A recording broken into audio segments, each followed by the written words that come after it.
आज कक्षा एकादश की इस वीडियो में हम लोग पढ़ने जा रहे हैं आज का अपना नया टॉपिक, जिसका नाम है अनुनाद, जिसको हम अंग्रेजी में रेजोनेंस के नाम से जानते हैं। RESONANCE, resonance. अब देखिए क्या कहेंगे, किस घटना को कहते हैं रेजोनेंस, ये समझिए। कुछ यौगिक ऐसे होते हैं जिनके सभी गुणों की व्याख्या केवल एक संरचना के आधार पर नहीं की जा सकती है। क्या नहीं कर सकते? एक संरचना के आधार पर उस यौगिक की, जिसकी हम बात कर रहे हैं, उसके 100% गुणों की व्याख्या हम नहीं कर सकते। ठीक है जी। फिर क्या कहेंगे, इन यौगिकों के गुणों की व्याख्या करने के लिए अनुनाद का सुझाव दिया गया। काहे का सुझाव दिया गया? अनुनाद का। अतः जिन यौगिकों की एक से अधिक इलेक्ट्रॉनिक संरचनाएं संभव होती हैं उन्हें अनुनाद संरचना सूत्र कहते हैं। क्या कहते हैं उनको? अनुनाद संरचना सूत्र। कोई यौगिक है, उसकी एक से अधिक संरचनाएं लिखी जा सकती हैं, तो हम उनको संरचनाओं को क्या कहते हैं? अनुनाद संरचना सूत्र कहते हैं। परंतु कोई भी अनुनाद संरचना सूत्र उस यौगिक के सभी गुणों की व्याख्या नहीं कर पाता है। उस यौगिक के सभी गुणों की क्या नहीं कर पाता? व्याख्या नहीं कर पाता। अब क्या कहेंगे, ऐसी स्थिति में अणु वास्तविक अनुनाद संकर द्वारा बना माना जाता है। क्या? ऐसी स्थिति में अणु वास्तविक अनुनाद संकर द्वारा बना माना जाता है, जिसे कागज पर अंकित नहीं किया जा सकता है। अनुनाद संकर आकृति में प्रत्येक अनुनाद संरचना के गुण विद्यमान होते हैं। किसके भाई? अनुनाद संरचना के गुण क्या होते हैं? विद्यमान होते हैं। किसमें? प्रत्येक अनुनाद संकर आकृति के अंदर। क्लियर होगी बात? फॉर एग्जाम्पल क्या कहेंगे हम, अणु सूत्र C6H6 के आधार पर कैकुले ने बेंजीन की निम्नलिखित संरचना दी। क्या करी? निम्नलिखित संरचनाएं दी। ये बेंजीन है, ये क्या है? ये भी तो बेंजीन ही है भाई। इसकी एक स्ट्रक्चर ऐसी बनी, यहाँ डबल बॉन्ड है, इसमें यहाँ क्या है? Single bond. यहाँ क्या था? Single bond. यहाँ क्या है? Double bond. यहाँ क्या था? यहाँ सिंगल बॉन्ड। समझ में आई बात? तो क्या हो रहा है? बॉन्ड चेंज हो रहे हैं। आगे समझ में? अब क्या कहेंगे, बेंजीन की संरचनाएं दे दी। अब क्या कहा, प्रतिपादित कैकुले ने यह संरचना में 3 द्विबंध व 3 एकल बंध हैं, किंतु बेंजीन न तो द्विबंध के सभी गुण प्रदर्शित करता है और न ही इसके बंधों की लंबाई एकल बंध 1.54 एंगस्ट्रॉम के समान होती है। समझ में आई बात? बेंजीन के सभी कार्बन सिंगल बॉन्ड कार्बन बंधों की लंबाई द्विबंध व एकल बंध के बीच 1.39 एंगस्ट्रॉम होती है। किसके? द्विबंध, बताओ बेटे, व एकल बंध के बीच की होती है 1.39 एंगस्ट्रॉम। मतलब 1.54 एंगस्ट्रॉम नहीं होती, ठीक है? 1.34 एंगस्ट्रॉम नहीं होती।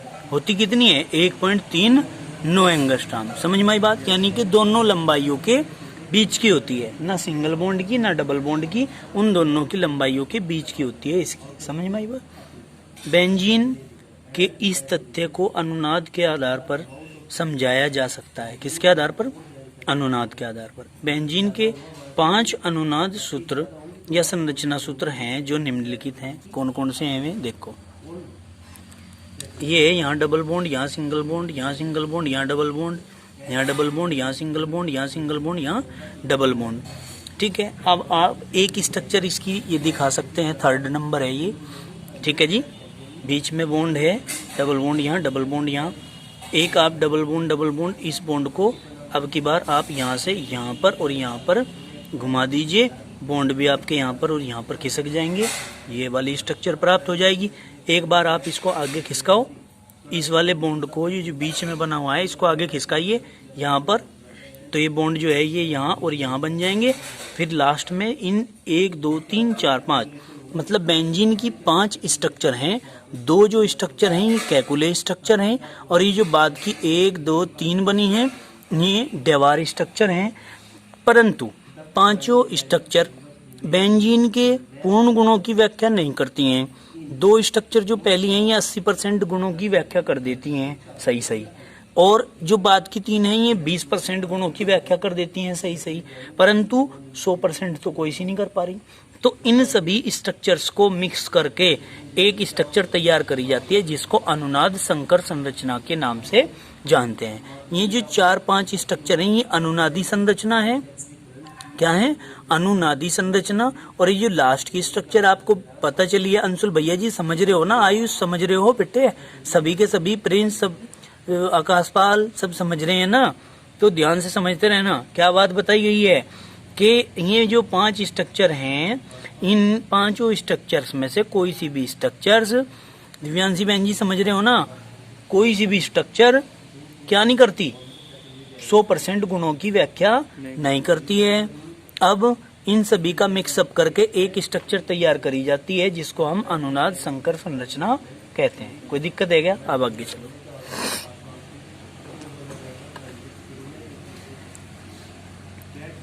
बेंजीन के अनुनाद संकर को संरचना 6 से प्रदर्शित किया जाता है तथा यह बेंजीन के सभी गुणों की व्याख्या करता है। क्या करता है? ये बेंजीन के सभी गुणों की व्याख्या करता है। कोई दिक्कत तो नहीं है। इसी आधार पर जो है CO2 को भी निम्न प्रकार से दर्शाया है। देखो, इस संरचना के आधार पर CO2 में कार्बन सिंगल बॉन्ड ऑक्सीजन बंध की लंबाई 1.22 एंगस्ट्रॉम होनी चाहिए, किंतु ये दूरी इतनी ना होकर के 1.15 एंगस्ट्रॉम होती है। कितनी होती है? 1.15 एंगस्ट्रॉम होती है। बताओ जरा, समझ में आई क्या बात? कोई दिक्कत तो नहीं है? समझ में आई बात? कोई दिक्कत तो नहीं? अब आगे चलो। हम बात करते हैं अब अनुनाद ऊर्जा की। किसकी? अनुनाद ऊर्जा की। अब देखो यहाँ ध्यान से, इसको कहते हैं रेजोनेंस एनर्जी। क्या कहते हैं? Resonance energy. देखो यहाँ, किसी यौगिक के सर्वाधिक अस्थायी अनुनाद संरचना सूत्र तथा उसके अनुनाद संकर की स्थितिज ऊर्जा का अंतर अनुनाद ऊर्जा कहलाती है। क्या कहलाती है? अनुनाद ऊर्जा कहलाती है। देखो ध्यान से, किसी यौगिक के सर्वाधिक अस्थायी अनुनाद संरचना सूत्र, इन पांचों में जो सबसे ज्यादा अस्थायी था उसका अनुनाद संरचना सूत्र तथा उसके अनुनाद संकर की स्थितिज ऊर्जा का अंतर, उसके अनुनाद ऊर्जा की स्थितिज ऊर्जा का अंतर क्या कहलाता है? अनुनाद ऊर्जा कहलाता है। यौगिक जो अनुनाद प्रदर्शित करते हैं उनकी संभवन उष्मा गणना की गई संभवन उष्मा से अधिक होती है, अर्थात कुछ अतिरिक्त ऊर्जा अनुनाद के कारण मुक्त होती है। क्या? कुछ अतिरिक्त ऊर्जा अनुनाद के कारण क्या होती है? मुक्त होती है, तथा यह ऊर्जा ही अनुनाद ऊर्जा कहलाती है। क्या कहलाती है भाई?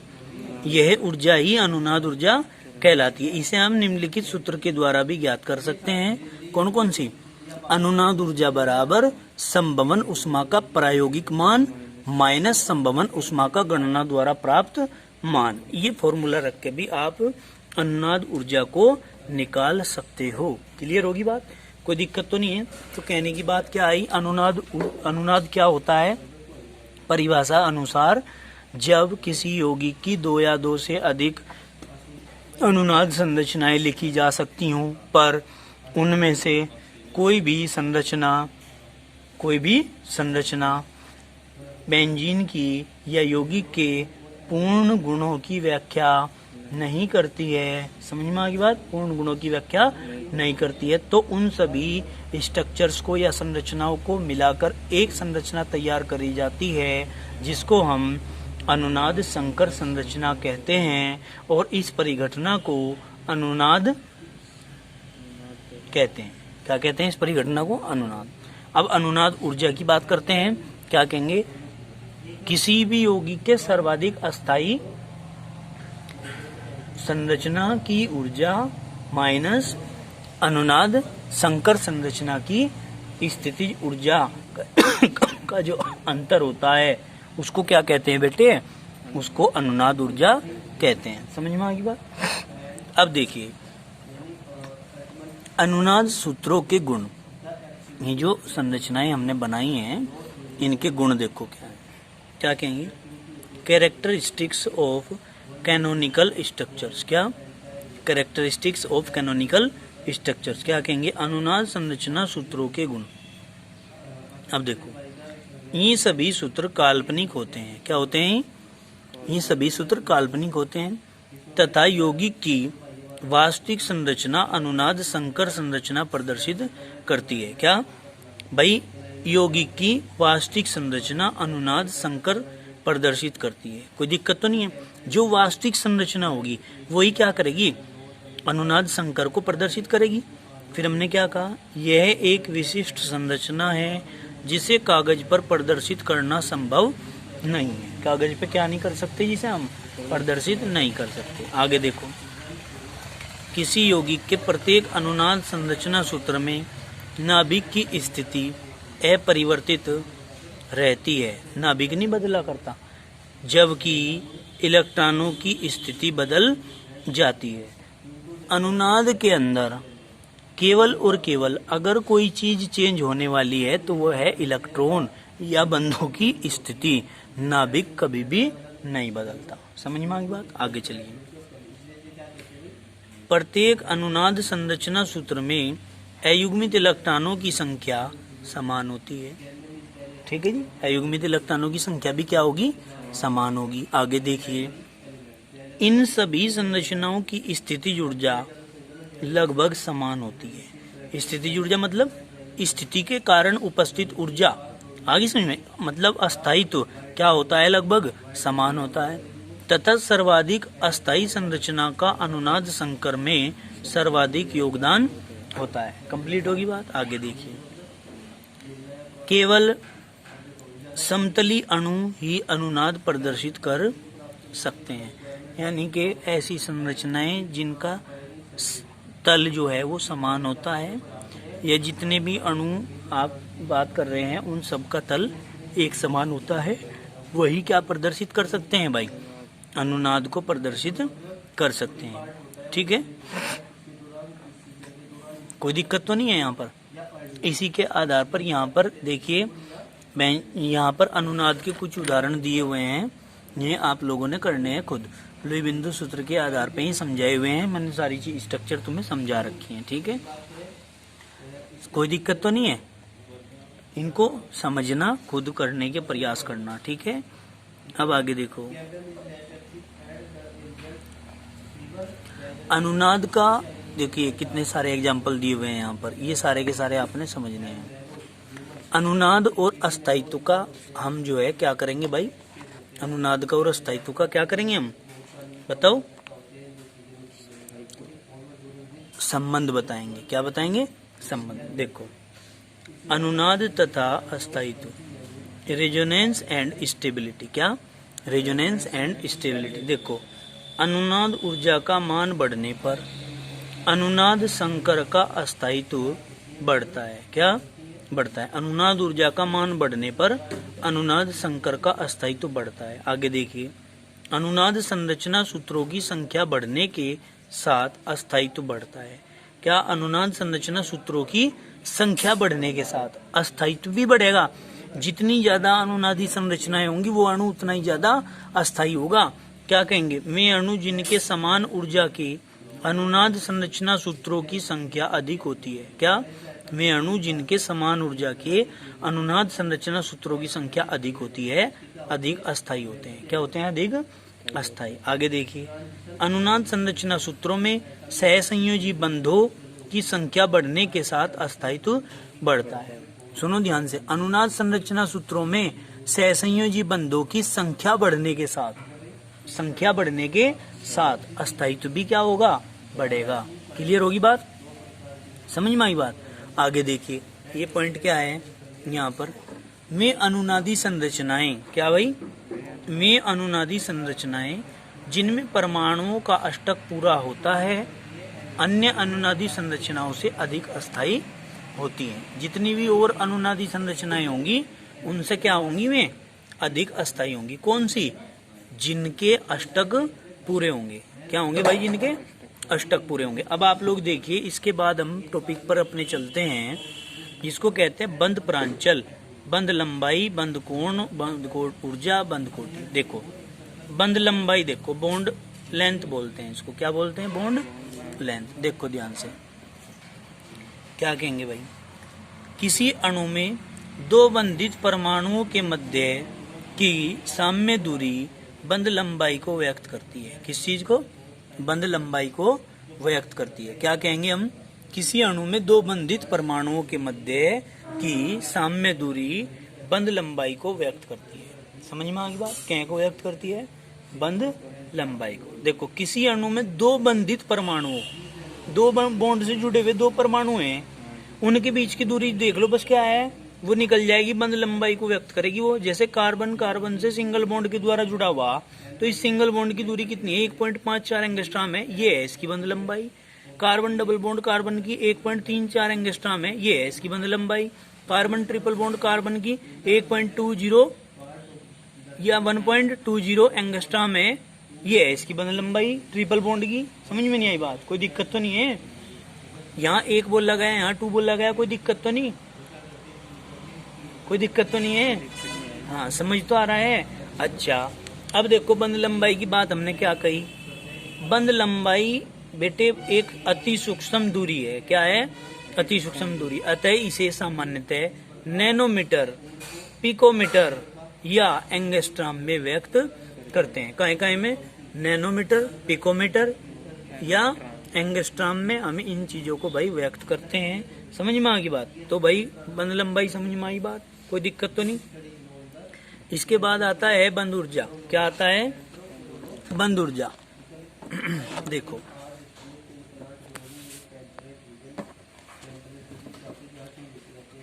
बंद ऊर्जा क्या होती है बेटे? बॉन्ड एनर्जी बोलते हैं इसको। जब दो मुक्त गैसीय परमाणु आपस में मिलकर एक बंध बनाते हैं। क्या? जब दो मुक्त गैसीय परमाणु आपस में मिलकर एक बंध बनाते हैं तो ऊर्जा मुक्त होती है। क्या होती है भाई? ऊर्जा मुक्त होती है। इस प्रकार बंध के निर्माण में निर्मुक्त ऊर्जा उस बंध की बंध ऊर्जा को व्यक्त करती है। क्या करती है भाई? देखो, जब दो मुक्त गैसीय परमाणु आपस में मिलकर एक बंध बनाते हैं तो ऊर्जा मुक्त होती है। इस प्रकार बंध के निर्माण में निर्मुक्त ऊर्जा उस बंध की बंध ऊर्जा को व्यक्त करती है। यदि किसी बंध को उसकी बंध ऊर्जा के बराबर ऊर्जा दे दी जाए तो बॉन्ड टूट जाएगा।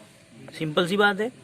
यदि किसी बंध को उसकी बंध ऊर्जा के बराबर ऊर्जा दी जाए तो बंध टूट जाता है तथा विलग गैसीय परमाणु प्राप्त होते हैं। क्या? विलग गैसीय परमाणु प्राप्त होते हैं। किसी बंध के वियोजन के लिए आवश्यक ऊर्जा की यह न्यूनतम मात्रा बंध वियोजन ऊर्जा कहलाती है। भाई बंध को तोड़ने के लिए, वियोजन मतलब तोड़ने के लिए आवश्यक ऊर्जा की जो न्यूनतम मात्रा चाहिए, कम से कम मात्रा चाहिए बॉन्ड को तोड़ने के लिए, वो उसकी क्या कहलाती है? बताओ। बंध वियोजन ऊर्जा कहलाती है। देखो बेटे, हाइड्रोजन में बॉन्ड बनाने के लिए जितनी ऊर्जा की जरूरत पड़ रही वो कितनी है भाई? 432 किलो कैलोरी प्रति मोल। समझ में आई बात? यानी कि बंध बनाने में ऊर्जा उत्पन्न हो रही तो वो वातावरण में जा रही इतनी, तो इतने की तो कमी होगी बेटे। समझ में नहीं आई बात? तो हमने कहा कि ये क्या है इसकी? बताओ। संयोजन ऊर्जा, बंध बनाने में जो ऊर्जा उत्पन्न हो रही है। अब देखो ये क्या है? ये बंध बनाया है। इस बंध को यहाँ हमने क्या कर दिया? तोड़ दिया। तोड़ने पे हमें ऊर्जा देनी पड़ रही कितनी? जितनी निकली थी। अगर 432 किलो कैलोरी प्रति मोल ऊर्जा बंध को बनाने में बंध बनाते समय निकली थी तो इसको तोड़ने के लिए भी इतनी ऊर्जा दे दो, टूट जाएगा। समझ में नहीं आई बात? तो ये इसकी क्या कहलाती है भाई? बंध ऊर्जा कहलाती है। आज के लिए इतना ही रखेंगे, बाकी करेंगे कल। धन्यवाद।